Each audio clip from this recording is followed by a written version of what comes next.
60, The Answer. Get the latest weather, traffic, and news updates online at 560theanswer.com. Now, from the Signature Bank Studios,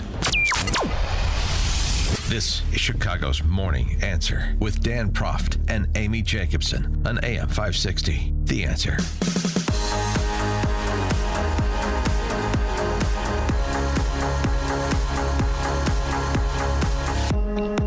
Top of the morning, Dan and Amy. Our friend Jim Perry Capital Partners, who we speak to often about all things markets, posted a market outlook on yesterday, after being overseas and meeting with the heads of 40 major companies and funds. Here's what he sees in terms of the economic data and, his conversations with those who pore over it with as much interest as he does. Pretty optimistic outlook. Trade negotiations will result in a deflationary environment. The bond market is beginning to see that. Investment-grade corporate spreads are at 100 basis points over treasuries.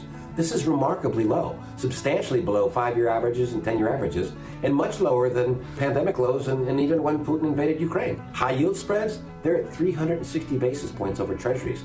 2 weeks ago, they were at 450. And when Putin invaded Ukraine, they were at 600. In the pandemic, they were over 1,000. If this was about inflation and a collapsing economy, corporate bond spreads would be double, triple than they are here. So the bond market's telling you something that people should pay attention to, and that is that interest rates are coming down because investors see lower inflation ahead in the policies that are being propagated by the new administration. Lower taxes, deregulation, spending cuts, trade deficit reductions, and enhancements of national security. These things are all going to help a lot.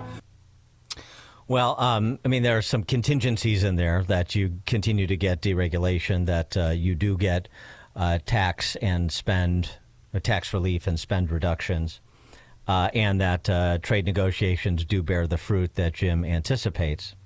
But if it goes according to what Perry says, then whatever trials and tribulations have occurred since Trump announced the imposition of these tariffs globally may quickly become distant in terms of concern about America's economic vitality. Now, we'll see.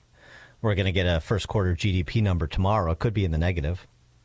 There's a pretty wide range in terms of what analysts expect, from the negative to the slightly positive. And the other caveat is, don't forget, he put a 90-day pause on these tariffs. So we haven't really felt the full effect of the imposition of these taxes on global trade. But it is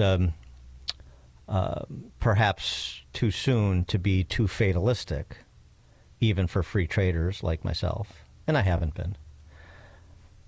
Well, let's talk to another one. Daniel Klein is a professor of economics at Georgia Mason University. He's also the author of Misinformation is a Word We Use to Shut You Up. Professor Klein, thanks for joining us. Appreciate it. Good to be with you, Dan and Amy. What's your response from a practitioner in the markets to that outlook?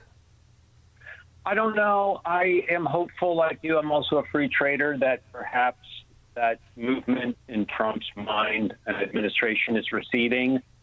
But I don't know how to read the political tea leaves. Another factor for me that I can't help wondering matters is that possibly there's a move towards closing or reversing a general outlook throughout the world, throughout Western Europe and the Western world, of enemy Russia. And if the enemy Russia narrative is going to be turned away from, I think that has large geopolitical consequences and good consequences for trade. Well, develop that a little bit more. What are you thinking in terms of potential consequences? More of a détente, a rapprochement, where the West and the United States, especially the United States, but Europe kicking like gradually and reluctantly, like gives up to a great extent its general enemy Russia narrative. Because I think the enemy Russia narrative is largely false. And it's been a big lie over many decades now. And it's pernicious, the lie. And it's a very big rationale for the EU, for Brussels, to build up the central Brussels state, which is, of course, their main agenda. They need, war is the health of the state, is what Randolph Bourne said. I adapt that to war is the health of von der Leyen, the chief of the EU. And so there could just be a broader kind of détente between the West and, if you will, the global South, or just a lot of the rest of the world, if Trump and Witkoff succeed in kind of like making up with the Russians. That's my thinking. Even if Trump were to agree, as part of a deal on the cessation of hostilities in Eastern Europe, that Russia is sort of welcomed back into the economic community of nations, you still have Trump wanting to, and I don't disagree with this, wanting to continue to put pressure on the EU to buy oil and natural gas from the United States as opposed to the Russians. So, there's that piece too, right? Yes, there is, and I think it seems very wrong-headed on Trump's part, that general kind of tariff approach, even apart from Russian considerations. So absolutely. So, but I'm just saying the other thing I think to me is like a looming factor as well. Well, in your piece in National Review, you talked about deficits. You said we have a deficit with China, or do we have a deficit with China, or do we have a surplus with China? Right. And that Americans don't hear about. So can you tell us about that? Yes, certainly. So that's about the language that is used to talk about trade, and in particular, certain parts of trade, what are called the current account. The current account are things like, say, sneakers that come in and that expect to be kind of sold or resold within kind of like a retail way within a year to the final consumer who will then just use them and not resell them. And so these are called exports and imports. And unfortunately, this very bad language was established and has become entrenched over the last, especially, say, 100 years, where if we buy more shoes than we sell shoes and other stuff, this current account, as it's called, of this nature, that's called a deficit. But it really doesn't make any sense. It's like saying that you have a deficit with the supermarket because you import more stuff from the supermarket than you export stuff, and I don't mean dollars, I mean stuff as opposed to dollars, that you export to the supermarket. I mean, in fact, you export none to the supermarket. You only give them dollars. And so it's completely absurd that this was called a deficit. And it was simply a semantic choice. It was a choice of wording, which kind of looked at the system as though what we care about is getting our hands on dollars, not on sneakers. We, the government, especially.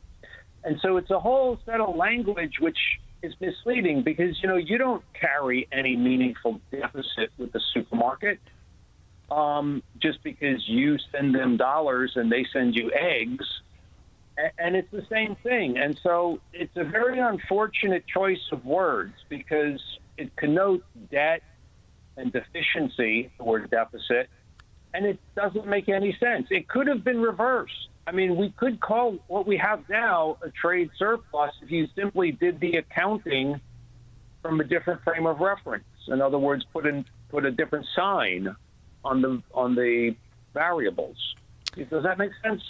Yeah. Yeah. It does. The supermarket argument is one I've used too. The U.S. and China, I mean, they're not corporations that we're employees of. They're countries, and within we don't trade. It's companies and people within the United States and China or Vietnam or India trade with one another. I mean, we sort of talk about micro activity at a macro level, and we miss sort of the fundamental dynamic. I mean, that's my view, but I'm, There's just nothing worth calling a deficit when you and I trade with each other. Like, you get something that you value more, I get something I value more. There's no deficit, really. Something else that you opined about that I think is important, just in terms of the language we use, which is how we understand things, is the difference between globalism and globalization. And they're sort of used interchangeably, and that's a mistake. Yeah, that's a very important mistake. I hate globalism, and we should work to defeat globalism, but we should not fight globalization. Globalization is, again, really just sort of people trading across national borders. And, if that's what people want to do, God bless them, is my view. Absolutely. Just like if you want to buy stuff at the supermarket, God bless you. And so globalization is something that does get larger with freer trade, since people then are freer to trade across borders. And that's good. That's fine. I mean, I like free trade. Free trade is an agenda. Globalization is just kind of an effect. More people trading across borders. And that is not something to fight. It gets bound up with this other thing, globalism, which is a political agenda. It's a set of political elites, political institutions, and it's monstrous. It's against the sovereignty of nation states.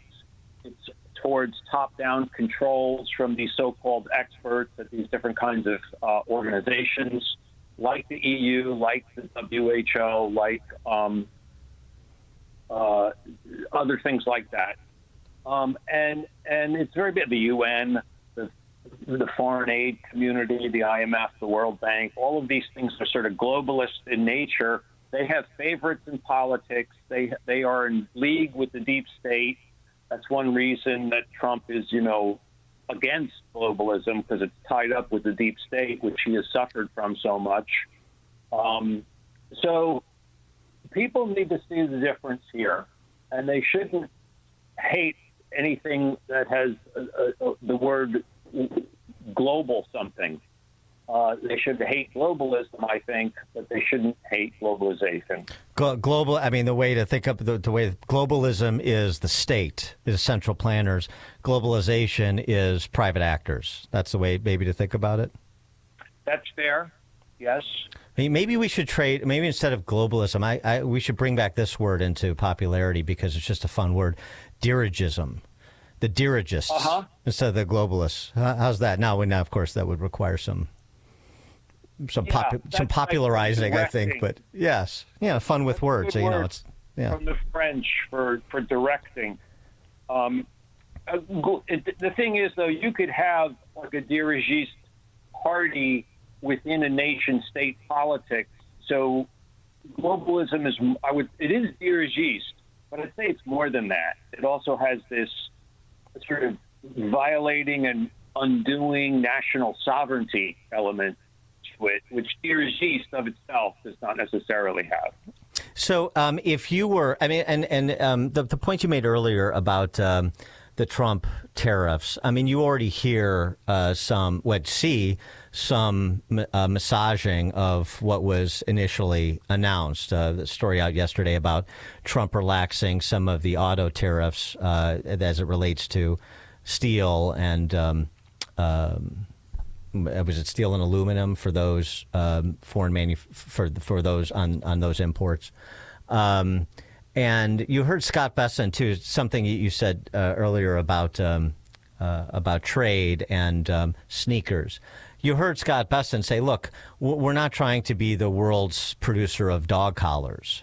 When we talk about onshoring and we talk about America First economic policy. We're talking about bringing back and instigating investment that produce sort of high-end, current and forward-looking manufacturing jobs. And so that's also scaling down some of the mercantilist rhetoric. Yeah, it seems like Besant is a force for good in this contest within the administration. I think that's right. With respect to Trump, though, I mean, you can't look at policy making without taking into account the politics and the time frame.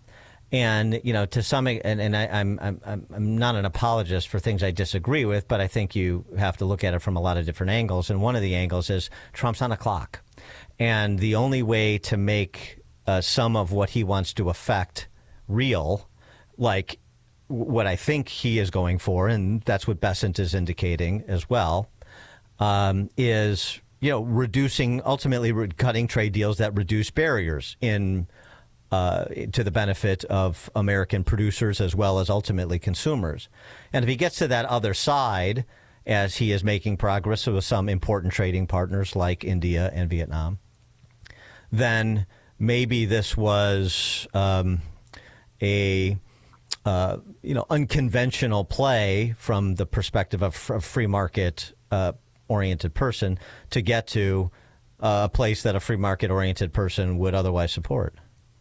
I follow you. So you're suggesting a kind of strategic trade motive where he is fighting his counterparts, with the aim of both of them reducing barriers in the end.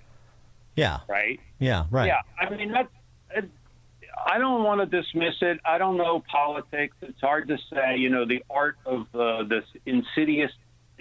Adam Smith spoke of the art of the insidious and crafty animal we call a statesman or politician. And I don't pretend to know that art. I have my doubts about whether what we're seeing is going to be effective that way. But I hear you, Dan. I mean, I don't know. Yeah.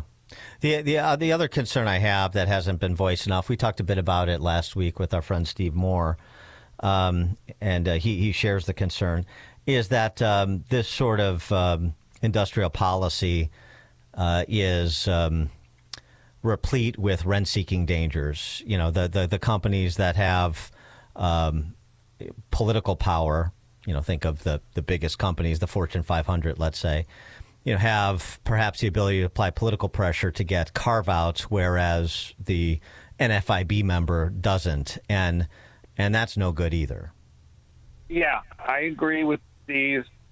It's fraught with those kind of problems. Another dimension of it is that it might be kind of a substitute for military policy to pressure other countries to do things differently. In other words, trade policy is being used in a sort of geopolitical way. For sure. Instead of military policy. But I don't pretend to be a good student of the whole big picture. It's way too much for me. The tariff move on Trump's part does not seem right at all to me. But I don't pretend to be totally conclusive and able to judge it based on some simple economic precept. Professor Daniel Klein, professor of economics at George Mason, and author of Misinformation is a Word We Use to Shut You Up. Professor Klein, thank you as always. Thank you. Take care. Thank you. And he joined us on our turnkey.pro answer line. It's news, opinion, insight. This is Chicago's Morning Answer on AM 560. The Answer. Gain insight into building strong marriages and raising godly children with Focus on the Family with Jim Daly each weekday at 11:30 a.m. on our sister station, AM 1160. Hope for your life. Hey, Carl Jackson here for Dennis Prager. While Dennis Prager is recuperating, we know you miss your daily dose of Dennis. That's why Pragertopia is giving you a special gift. Right now, Pragertopia members can hear the best 2 hours of Dennis's favorite segments from as far back as 2010. On Monday, you can hear the Happiness Hour. Life, liberty, and the pursuit of happiness. That's what I'm about. Tuesday is Celebrity Guest Day. Donald Trump Jr. is in studio with me. On Wednesday, it's the Male-Female Hour. I really do